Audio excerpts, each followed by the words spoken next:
Bonjour, je suis Julie Griffon et travaille pour le Carrefour des parents de la ville d'Orléans. Le Carrefour des parents est un dispositif gratuit et anonyme proposant des rencontres mensuelles ainsi qu'une permanence psychologique dans différents quartiers d'Orléans. Je retrouve aujourd'hui Blandine César, psychologue clinicienne intervenant au Carrefour des parents. La première fois, nous parlions de la séparation du petit qui rentre pour la première fois à l'école maternelle. Aujourd'hui, nous allons parler de la séparation en général. La première fois où on confie son enfant à une babysitter pour une soirée, où il part en week-end ou en vacances sans ses parents pour la première fois. Retrouvons Blandine pour en savoir un peu plus. Blandine, la séparation est-elle vécue différemment selon la durée de la séparation ou les circonstances ? Oui, tout à fait. Plus la séparation est longue, plus elle engendrera probablement d'angoisse à la fois chez le parent et chez l'enfant. Quand il est question de nuit aussi, forcément, c'est pas les mêmes choses qui se jouent. Il faut savoir que dans la maturité affective d'un enfant, ce sera finalement que vers 7 ans qu'il pourra profiter pleinement de tous les bénéfices de cette séparation. Mais il y a des bénéfices à la séparation. Donc il faut pouvoir se dire que même si c'est dur de se séparer plusieurs jours, c'est important pour que l'enfant puisse partager des expériences autres que celles du domicile familial.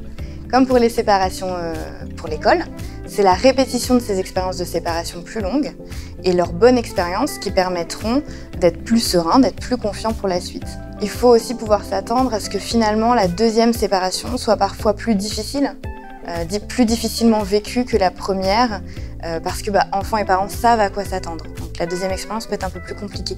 On n'empêchera pas à chacun de ressentir du manque et voilà, d'être un peu envahi par différentes émotions. Il faut pouvoir les vivre, les traverser et ça passe avec le temps, ça ira de mieux en mieux. Alors, ce que j'aurais à dire aux parents qui appréhendent la séparation avec leur enfant, c'est justement de ne pas montrer leur appréhension, de parler avec leur enfant, de les rassurer et de surtout pas être stressé. Tout va bien se passer. Le personnel est formé pour justement accompagner les parents et l'enfant dans la séparation. Y a-t-il un âge, du coup, pour confier son enfant à une babysitter ? Il n'y a pas d'âge idéal. À chaque âge, il y aura des difficultés différentes. Ce qui est important, c'est que le parent soit prêt, surtout, et puis de le faire sans culpabilité. Plus le bébé sera petit, moins il aura l'usage du langage, et du coup, plus il intériorisera un peu les réactions en lien avec cette séparation. Aux parents, du coup, de prendre le relais et de pouvoir verbaliser ce que l'enfant pourrait ressentir et de le rassurer plus. Elle a eu des séances de babysitting, on a fait intervenir des personnes pour les garder, des nounous aussi quand son petit frère est né. Et c'est vrai qu'on a toujours cette appréhension, mais selon les personnes avec lesquelles on travaille, s'il y a cette transparence et cette confiance qui s'installe et qui s'instaure entre les deux parties, les enfants qui en sont une troisième le ressentent aussi. Et y a-t-il un âge pour le laisser aller dormir ailleurs ? Pareil, pas forcément d'âge préconisé. On évitera la période des 100 premiers jours.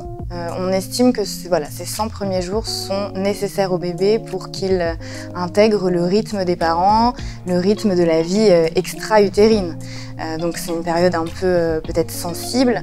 De toute façon, les 2-3 premiers mois, l'enfant est quand même très en fusion avec son parent, donc ça peut être plus délicat. On peut éviter aussi la période de l'angoisse de séparation, donc vers 6-9 mois, puisque c'est pile poil l'angoisse en question chez l'enfant. Donc peut-être commencer des expériences de séparation de nuit avant et après ces moments un peu plus sensibles. Ce qui sera important, ce sera de pouvoir laisser son enfant à quelqu'un que le parent et l'enfant connaissent, en qui ils ont confiance, donc plutôt des figures d'attachement secondaires. C'est-à-dire ?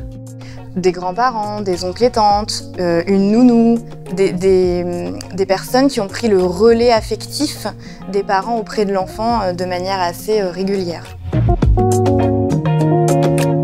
Alors je confie facilement mon enfant, mais j'aime bien savoir à qui, donc pas dans n'importe quel contexte.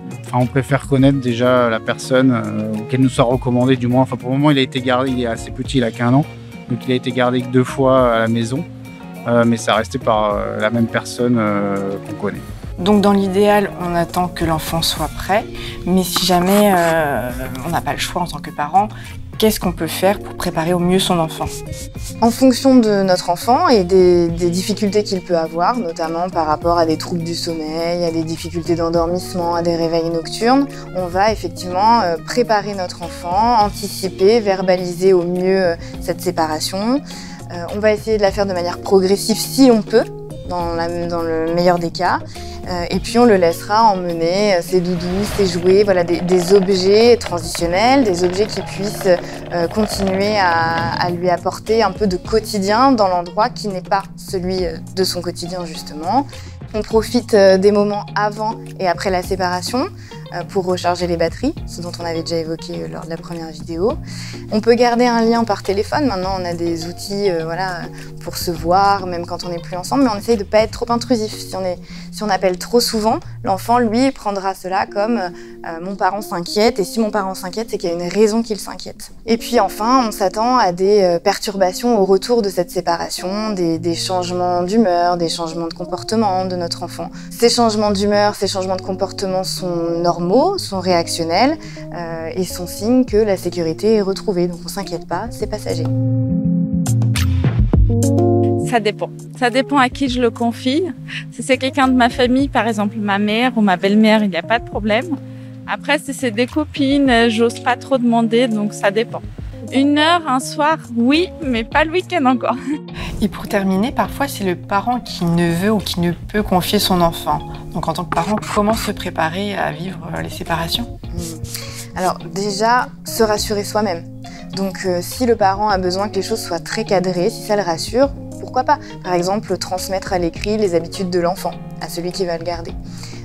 Anticiper, verbaliser, rassurer l'autre, ça permet aussi de se rassurer, faire les choses progressivement et avoir confiance en celui qui va garder notre enfant. Ça d'abord, c'est important. Ensuite, le gros problème du parent, souvent, c'est sa culpabilité à laisser l'enfant. Et pour se rassurer et pour se déculpabiliser, bien se dire que c'est important que notre enfant passe du temps sans nous, que c'est le préparer à l'avenir, qu'on est ensemble, qu'on est attachés mais qu'on n'est pas collés. Et enfin, surtout, lâcher prise. Comme pour l'entrée à l'école, il est important aussi de ne pas projeter ses propres appréhensions, ses propres angoisses ou sa propre histoire sur l'enfant. Ce sera différent à chaque fois. Merci à Blandine pour toutes ces précisions et rappelons-nous que les séparations se passeront de mieux en mieux petit à petit, alors patience. Nous vous proposons une sélection de livres sur le sujet pour aller plus loin et en parler en famille. Nous vous retrouvons dans une prochaine vidéo concernant la séparation. Cette fois-ci, nous aborderons la séparation lorsque les grands enfants quittent le cocon familial pour leurs études ou tout simplement pour prendre leur indépendance. Si vous souhaitez recevoir le programme des rencontres mensuelles ainsi que de la permanence psychologique, vous pouvez nous envoyer un mail à l'adresse qui s'affiche. Je vous souhaite une très belle journée et à très bientôt.